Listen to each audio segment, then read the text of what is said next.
Hi viewers, welcome to food tab. இன்றைக்கி இந்த food tape சீரீஸில் நான் உங்களுக்கு கொண்டு வந்திருக்க ரெசிபி பேர் வெங்காய பக்கோடா. இந்த வெங்காய பக்கோடா ரொம்ப ஒரு எளிமையான ப்ரிப்பரேஷன் தான். எல்லோரும் இந்த ரெசிபி தெரியும் நினச்சிருப்பீங்க. அதேமாதிரி இன்டர்நெட்டில் நீங்கள் ப்ரௌஸ் பண்ணிங்கன்னா பல ஸ்டைல்லையும் பல வகையிலும் உங்களுக்கு கிடைக்குங்க. ஆனால் இந்த வெங்காய பக்கோடா ரெசிபி நம்ம ஃபுட் டேப்பில் நான் தரக்கூடிய ரெசிபி ரொம்ப ஸ்பெஷலாக தான் இருக்கும். இந்த ரெசிபியோடைய மெயினான விஷயம் என்னென்னு பார்த்தீங்கன்னா, அந்த கிறிஸ்பினஸ் வெங்காய பக்கோடாலாம் எப்படி கொண்டு வரீங்கிறது தான் மிக முக்கியமான விஷயம். நான் சொல்கிற அந்த டிப்ஸு என்னென்ன பொருட்கள்லாம் செய்கிறேன்னு சொல்லி நோட்டிஃபை பண்ணி வச்சுக்கிட்டிங்கன்னா உங்களுக்கு ஒரு சூப்பரான ஒரு மொறுமொருவான ஒரு மிக சுவையான வெங்காய பக்கோடா நீங்கள் செய்யலாங்க. வாங்க அந்த வெங்காய பக்கோடா தயார் பண்ணுங்க.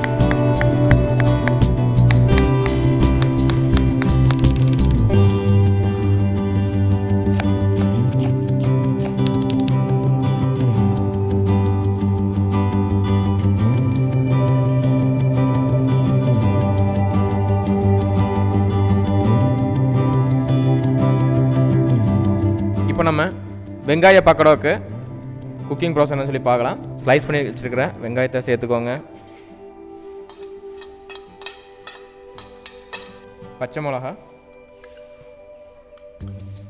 கருவேப்பிலை, சோம்பு, மிளகாய்த்தூள், சீரகத்தூள், மஞ்சள் தூள், கடலை மாவு.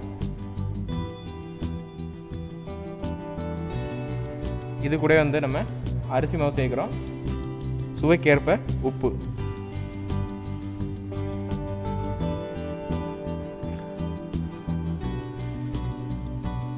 ஃபஸ்ட்டு எல்லாத்தையும் நம்ம வெங்காயத்தோட சேர்த்து மிக்ஸ் பண்ணிக்கிட்டோம்.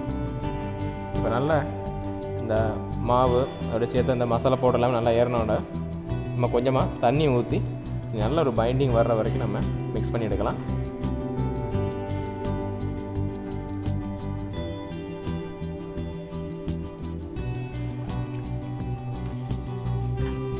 ஆனியன் பக்கோடாக்கு தண்ணீரை தேவைக்கேற்ப தெளித்து விட்டுக்கோங்க. கொஞ்சமாக நீங்கள் தண்ணியை தெளித்து மாவு கரைசலை வெங்காயம் கூட நல்லா ஏறுற மாதிரி மிக்ஸ் பண்ணி விட்டுக்கோங்க.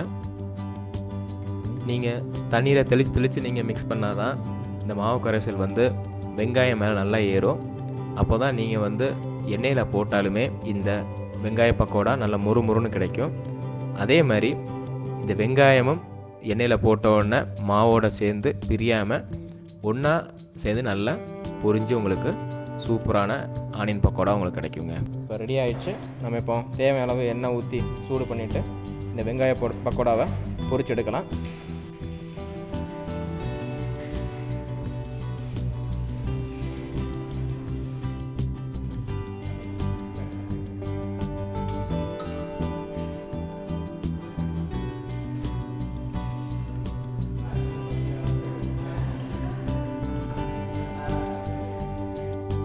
எண்ணெய் சூடாகிடுச்சு.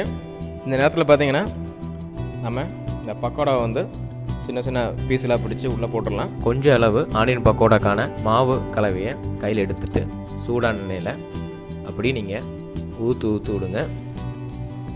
எப்போவுமே வெங்காய பக்கோடா செய்யும் போது எண்ணெய் நல்லா சூடாக்கிக்கோங்க. அதுபோல் மிதமான சூட்டில் வச்சு நல்லா எண்ணெய் சூடாகிற மாதிரியே பார்த்துக்கோங்க. நல்லா சூடான எண்ணெயில் போட்டால் தான் வெங்காயம் பிரியாமல் நல்லா முறுமுறுன்னு கிடைக்கும். அதேமாதிரி எண்ணெய் சூடான பதத்தில் இருக்கான்னு சொல்லி நீங்கள் அப்பப்போ செக் பண்ணிக்கணும். ஏன் சொல்கிறேன்னு பார்த்தீங்கன்னா, எண்ணெய் சூடாக இருந்தால் தான் இந்த பக்கோடா கரெக்டாக குக்காய் வரும்.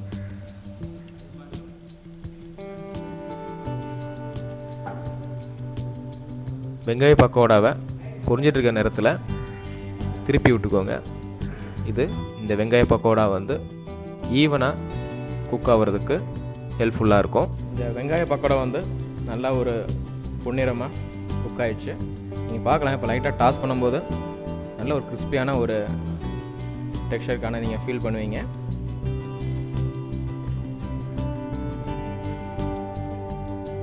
வெங்காய பக்கோடாக்கான மாவு கலவையை நீங்கள் சூடான எண்ணெயில் போட்ட உடனே அந்த எண்ணெய்க்கான சூடு குறைய ஆரம்பிக்கலாம். அப்போ தான் நீங்கள் கவனிக்க வேண்டியது என்னென்னு பார்த்தீங்கன்னா, எண்ணெயோடைய சூட்டை த்ரோட் அந்த ஆனியன் பக்கோடா செய்கிற குக்கிங் ப்ராசஸில் எப்போவுமே சூடு கரெக்டான அளவில் இருக்கிற மாதிரியே குறையாமல் கரெக்டாக இருக்கிற மாதிரியே நீங்கள் பார்த்துக்கணுங்க. நல்லா மாவை உதிரியாக எடுத்து எண்ணெயில் போட்டுக்கோங்க. அதேமாரி ஃபயரும் வந்து ரொம்ப எக்ஸ்ட்ரீமாக இருக்க மாதிரி பார்த்துக்கோங்க.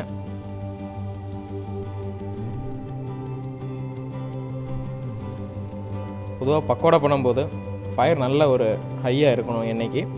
ஏன்னா நம்ம சேர்க்குற அந்த வெங்காயம் அது கூடவே இந்த கடலை மாவு எல்லாமே இந்த ஃபயரை வந்து சீக்கிரமாக அப்சர்வ் பண்ணி எடுக்கும். எப்போவுமே வெங்காய பக்கோடாக்கான மாவு கலவையை வந்து எண்ணெயில் போடும்போது கவனமாக போடணும்.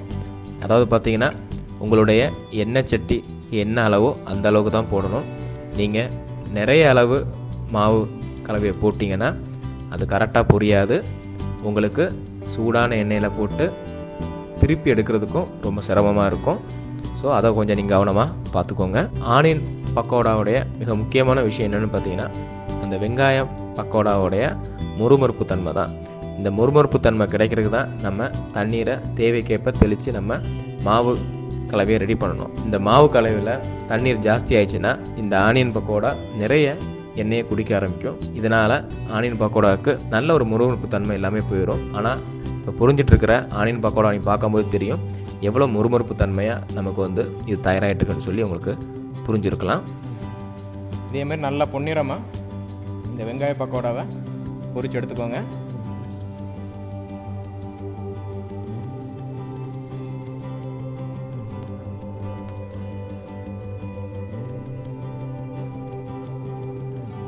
இப்போது நம்மக்கிட்ட முறுமுறுன்னு இருக்கக்கூடிய வெங்காய பக்கோடா மேலே பொரிச்ச கருவேப்பிலையை வச்சு அழகுபடுத்தலாம்.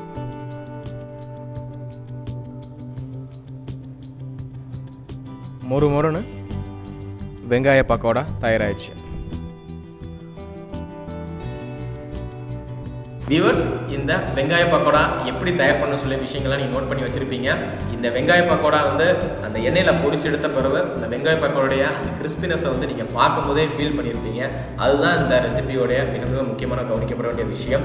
அதே நேரத்தில் நம்ம வந்து எந்த அளவுக்கு வந்து வெங்காயம் சேர்த்தோம் அந்த வெங்காயத்துக்கு ஏற்ற அளவு நம்ம வந்து கடலை மாவு சேர்த்துருக்கிறோம். அதே மாதிரி என்ன பண்ணிருக்கோம்னு பார்த்தீங்கன்னா அரிசி மாவு சேர்த்துருக்கோம். அது கூடவே சில விஷயங்கள்லாம் சேர்த்து தான் அந்த வெங்காய பக்கோடா தயார் பண்ணி எடுத்துருக்கோம். மெயினாக ஒரு பக்கோடாங்கிறது நல்ல ஒரு கிறிஸ்பினஸாக இருக்கணும். அப்போ தான் நீங்கள் வந்து ஒரு ஏர் டைட் கண்டெய்னரில் அடைச்சி வச்சாலுமே அதை வந்து 2 நாள் கழிச்சு நீங்கள் சாப்பிட்டாலுமே அந்த முறுமுறுப்பு இருக்குங்க. கண்டிப்பாக இந்த ரெசிபி வந்து ரொம்ப பிடிச்சிருக்குன்னு நினைக்கிறேன். அதே மாதிரி இந்த வெங்காய பக்கோடாவுடைய method of preparation and recipe இது எல்லாமே பார்த்தீங்கன்னா நம்மளுடைய டிஸ்கிரிப்ஷன் பாக்ஸில் இருக்குது. அதை பார்த்தீங்கன்னா உங்களுக்கு ஃபுல்லாக உங்களுக்கு ஒரு ஐடியா கிடைக்கும். இந்த ரெசிபி உங்களுக்கு பிடிச்சிருந்தா மறக்காம உங்கள் ஃப்ரெண்ட்ஸ் சர்க்கிளில் ஷேர் பண்ணுங்கள். இதே மாதிரினா நிறைய ரெசிபிஸ் நம்ம ஃபுட்டேஜ் சேனலில் இருக்குது. அது எல்லாத்தையும் பார்த்து நீங்கள் பயனடைங்க. மறக்காம சேனலில் வந்து நீங்கள் சப்ஸ்கிரைப் பண்ணுங்கள். சப்ஸ்கிரிப்ஷன் பட்டன் பக்கத்துலேயே பெல் ஐக்கன் இருக்கும். அதையும் கிளிக் பண்ணிங்கன்னா எங்களுடைய அடுத்தடுத்த வீடியோஸில் உங்களுக்கு ஆன் டைம் வந்து சேருங்க. ஓகே, அடுத்த ஒரு சமையலில் சூப்பரான ரெசிபியோட நான் மீட் பண்ணுறேன். அது வரைக்கும் சைன் ஆஃப் பண்ணுறேன். ஷெஃப் ராஜ்.